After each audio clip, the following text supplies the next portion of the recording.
Hey there, welcome back to another review. This time around, it is my review of the 1985 sequel, National Lampoon's European Vacation. Now, this is one of those films that I grew up with. I used to watch it on VHS a lot alongside the first film. I would watch it on TV whenever it aired, and I would say it was in fairly constant rotation for me when I was young, alongside the other vacation films. But it's also one of those films where, despite my nostalgia for it, I have definitely fallen out of favor when it comes to this movie. Not completely, because I still think it's a sequel and it's a film that has enough merits that it's at least a time waster for me, but I still think it's a very disappointing sequel. I think it's, for the most part, lame and pretty dull, and it definitely doesn't have the same magic or lightning in a bottle quality that the first film had. It definitely suffers from, the sequelitis.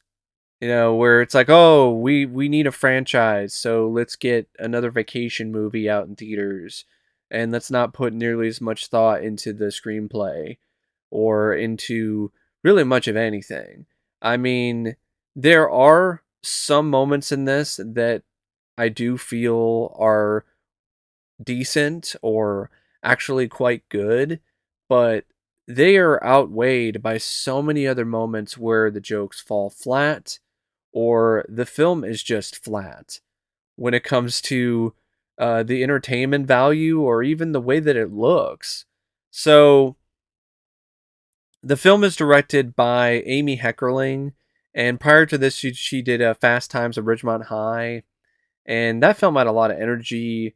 That movie is the complete opposite of European Vacation. European Vacation at times looks very tired and run down, and honestly seems like a TV movie. Like, there are times where this doesn't even look like it's a theatrical feature, and it's unfortunate because Amy Heckerling is a talented director. I mean, she would continue to do some good work even after this movie, but I think it was just a case of a poor fit. I don't think she was the right kind of director for this kind of movie. And she was definitely outside her comfort zone here with this madcap, zany, wild cartoon of a film. And that being said, I'm not going to be too hard on her, even though I think the biggest reason why it looks so flat is due to her direction. The way that she just kind of lifelessly handles the pans and the zooms and the movement of the camera from one scene to the next, and how she shoots a lot of the comedic sequences. Either she does it too over the top, or she underplays it to the point where it just doesn't have any um spark. But the reason why I'm not going to be too hard on her is because of the fact that I don't think the film's biggest issues really fall on Amy Heckerling's shoulders. I think the film's biggest problems really come down to its script and just the concept and the overall execution of the film. Because I don't even think Harold Ramis, if he came back and directed this would be considerably better. Because I think it's the approach, it's the way that they handle the directions when it comes to this European vacation that really is where things go awry. And I know John Hughes is listed as a writer, but he didn't write a whole lot when it comes to this film. I mean, you even see something, a parentheses around John Hughes's name, where it says screenplay by John Hughes, and then it says illegal fiction. So I guess there was some kind of lawsuit that John Hughes got involved with, where he wanted to make it a clear case instance of this not really being mostly his script. And, I get it. I understand that. I guess there was a bit of a story that he had in mind, but it was just like a little tiny bit of writing that then turned into European Vacation.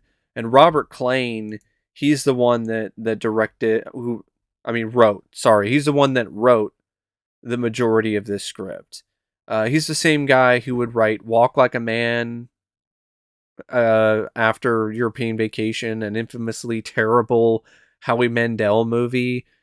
Uh, and he also wrote Weekend at Bernie's and the sequel, but he's not what you would consider to be a really talented, terrific writer by any means. And it definitely does show here. Uh, the relatability of the first film is, for the most part, pretty non existent in this script.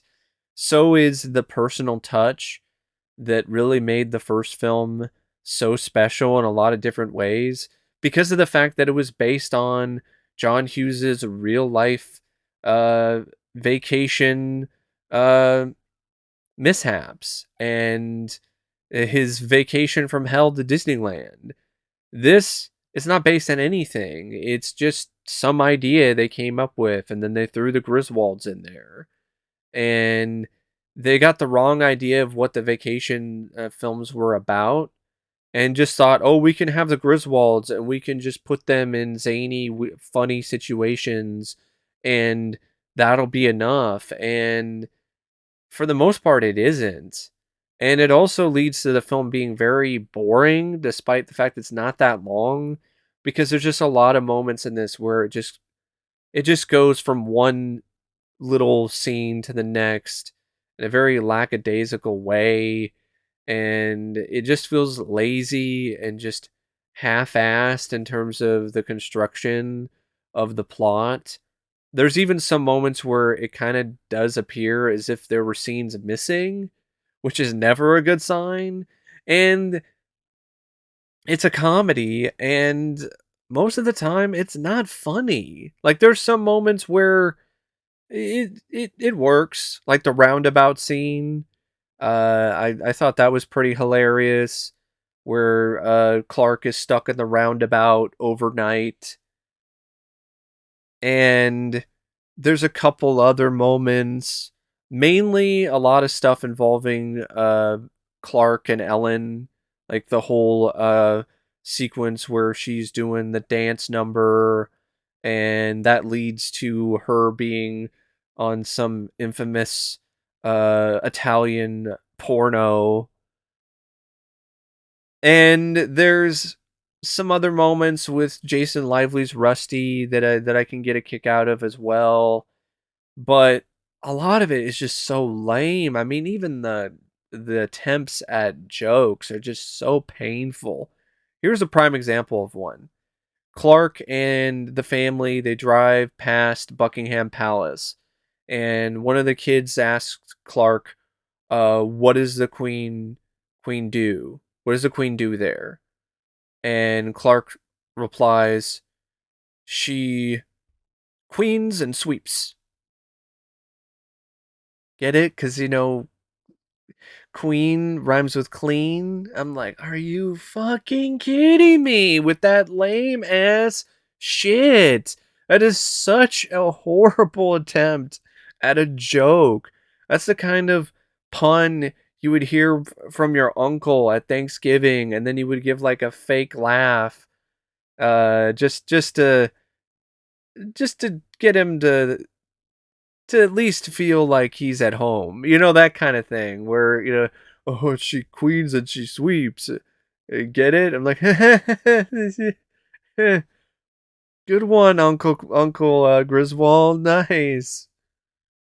And I know that Clark has had moments like that, but this was lame even for him. And there's other stuff that just doesn't really fit with the tone of the franchise, like the whole Stonehenge scene where they knocked Stonehenge over like a bunch of dominoes. Even the ending of the film where they turn the plane around, or the plane is on its way to America, and it screws up in midair, and it hits the Statue of Liberty and knocks the flame off. Stuff like that is just not really the right tone for the vacation films to me personally. It's too cartoonish, and that's one of the few things about the first film I didn't care for. It's the scenes that were leaning more in that direction, and this film has way more scenes like that. The sequences in Germany, with the Lederhosen and the dancing at the Oktoberfest, the dream sequence that Clark has where he's in Sound of Music and he's singing "The Hills Are Alive" with the sound of Griswold. And another thing about the script that is so bad is its attempts at crass humor. Crass humor can be effective if it's written in a way that is actually clever or smart. This is just lazy and just bad. It just shoves in a swear from a foreigner or somebody who is from some other country or continent other than our own, other than the United States. And that's the joke. Oh, French are snooty and they're mean and they swear and insult the Griswolds in French.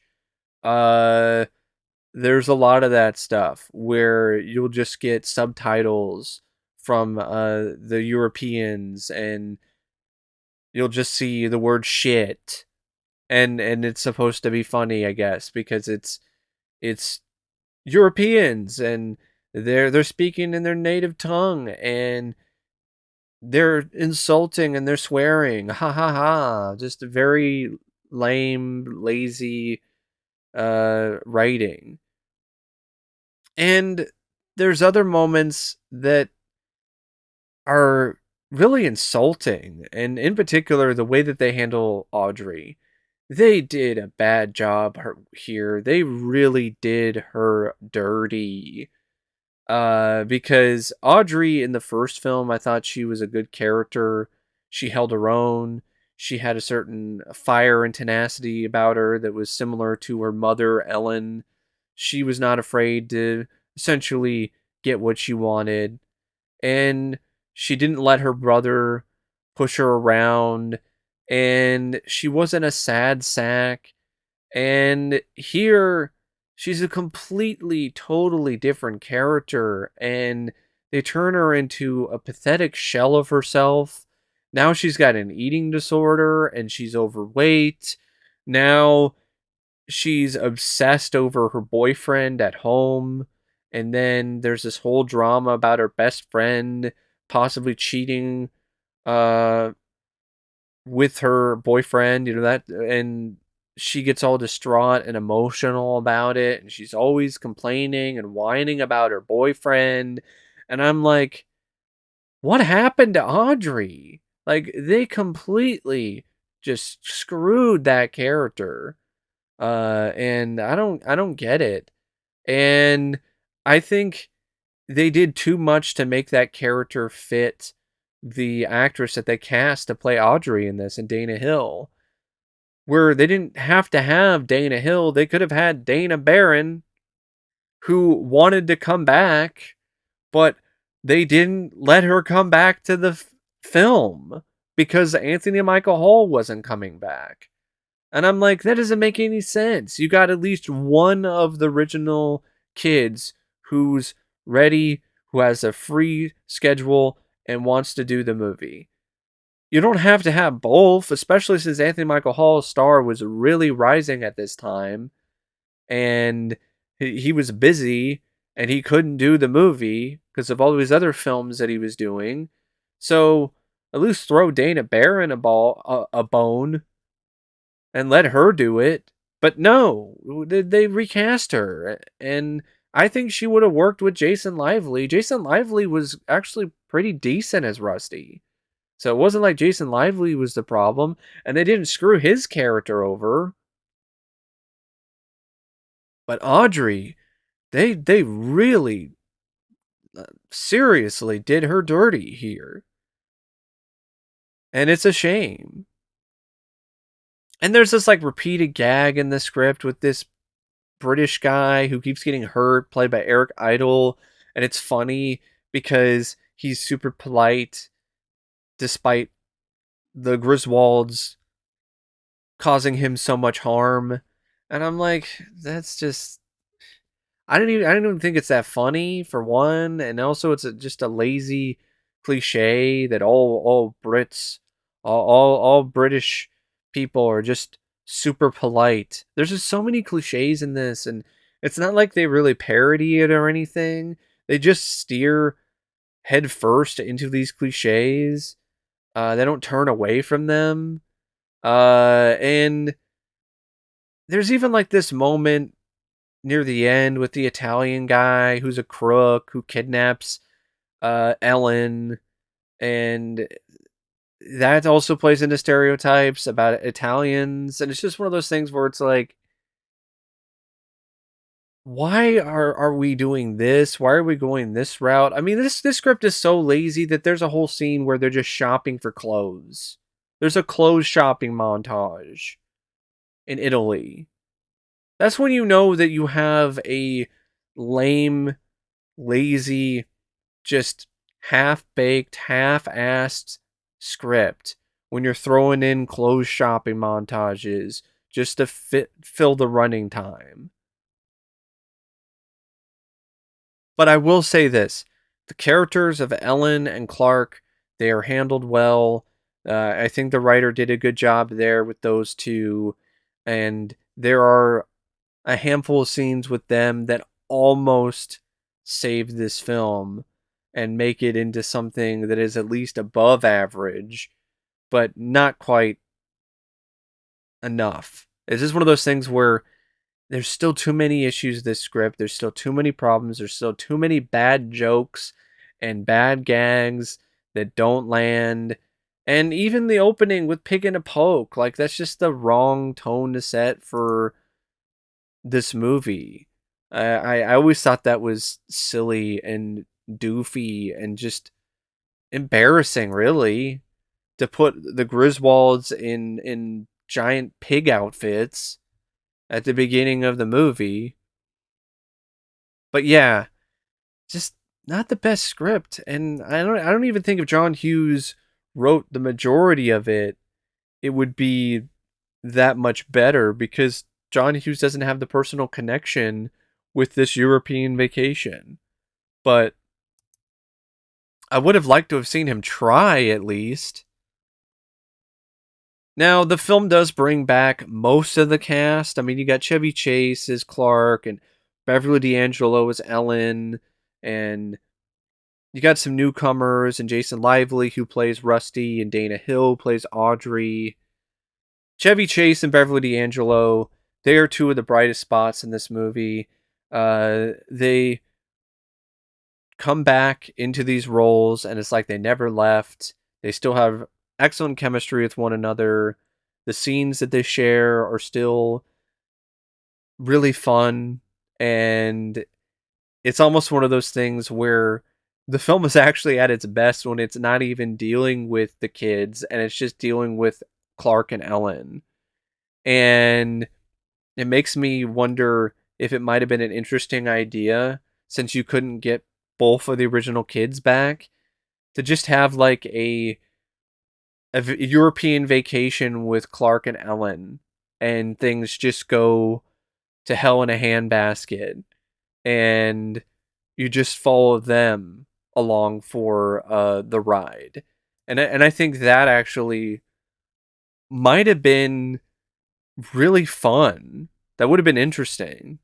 And you could always write the kids out, have them, stay home, do something, go to summer camp, whatever. You don't necessarily have to have the kids.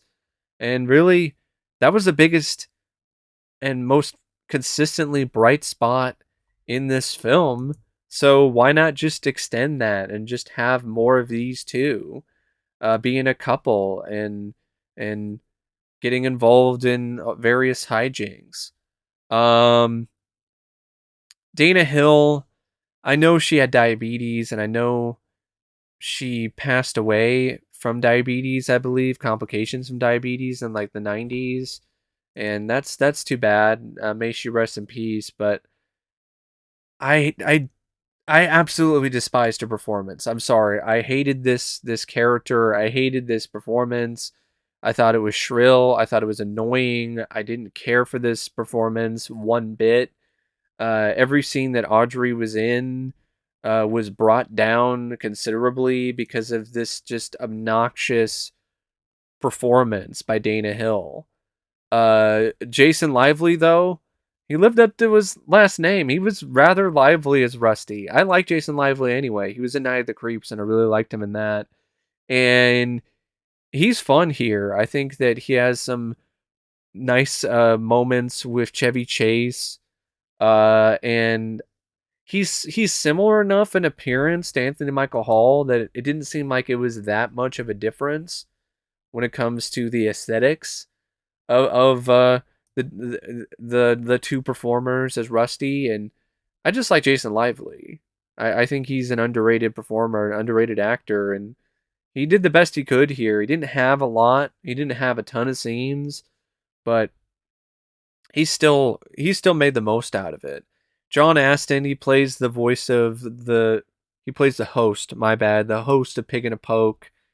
No, he's just a host. He does a decent job for what he's asked to do. Paul Bartel's in this.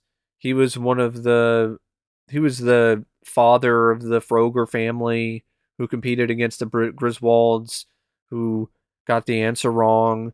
Paul Bartel, he was in Eating Raoul. He was in Chopping Mall. Um, you also have William Zabka. Yeah. You have the the founder of Eagle Fang Karate himself in this movie as the boyfriend of Audrey Jack. You've got, of course, Eric Idle plays the bike rider. You also have Robbie Coltrane who plays this man in the bathroom. Who That's a scene too. I did get a kick out of because Chevy Chase Clark, he thinks that Ellen is waiting for him in the bathroom, for some some late night sexual escapades, that kind of thing. And he, in typical Clark fashion, keeps screwing up and is not able to find the right room. And while he's doing all of this, Robbie Coltrane is this guy who's in the bathroom and he's just like shaving, and Ellen is flirting with him because she thinks that it's Clark, and she's talking about, "Oh, why don't you get in here?" And then Robbie Coltrane is like, "Oh, all right, yeah, we'll do." And then of course, the reveal happens, and I like that scene, and in large part due to Robbie Coltrane. I thought he was pretty hilarious in that sequence. Um, Everyone else, though, not really much to say when it comes to the cast. Um, One other thing I want to point out about the movie is for a PG rated film, this had more full frontal nudity than the first movie. And the first film is rated R. 80s PG was definitely something else. Oh, it's actually PG-13. Sorry. Yeah, PG-13. But 80s PG-13 was still something else. I mean, there's no way nowadays that you would get away with as much full frontal nudity that is in this movie with a modern PG-13. So, I mean, that was nice. I'll give the film that. I don't really remember it having that much nudity. Because I think a lot of the time when I saw the film as a kid, I would see it on TV. I saw it on VHS a few times, but really I watched it more on TV. and those scenes were censored and cut completely out of the film. So when I rewatched the movie again, I was like, whoa, there are so many bare boobies in this, they'll poke your eyes out. There's a whole scene at a burlesque show where these women are doing aerobics and they got leotards on and their tits are hanging out. And I'm just like, whoa, okay. There's that scene with Rusty and the German girl where she's showing her tatas, and you're like, all right, maybe that's why this film is a lot of people's favorite when it comes to the franchise. Um, but yeah, I definitely had to point that out. It's hard to miss when you watch the movie. It features some cinematography by Robert Painter, which is just just very mediocre, so. The editing by Pembroke J. Herring is serviceable as well.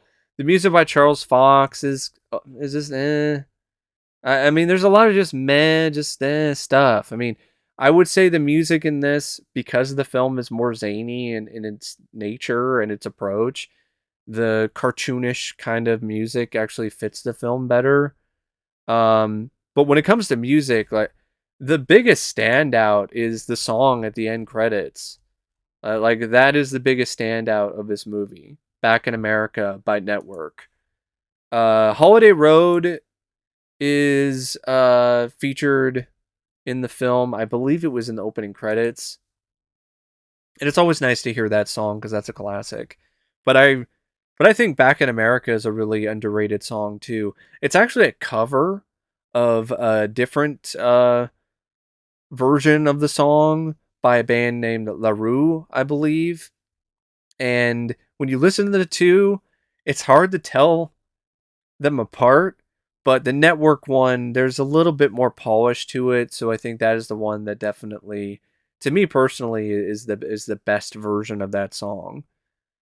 Yeah, I love the end credits of this movie. That's one thing about the film that I genuinely really like, because of the fact that you got the photos of all the stuff, all the American stuff, like WWF at the time, and the poster for Pale Rider, and all these other typical Americana stuff, and this fun 80s AOR song in the background. So yeah, it's a fun song, and there is some fun to be had with the film.